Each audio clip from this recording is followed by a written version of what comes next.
ก่อนศิลปะแรกเป็นคนบ้านคนเจ้าเอาไว้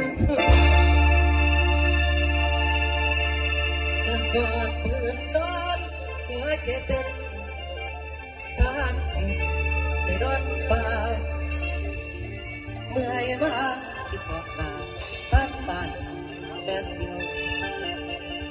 ป่านนี้น้อแม่คุ้มปักลูกเต้าเข้าบอนกระดอนคิดผู้สนิทนั้นเกิดทำเกินได้เป็นเพื่อนอยากไปเยือนไปเยี่ยมเมื่อเดือนพ่อหน้าแม่จดหมายซ้อนแต่แม่เก็บความพูดน้อย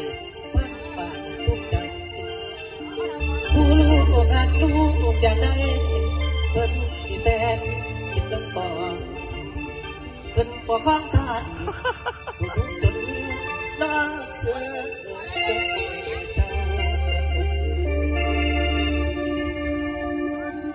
จวด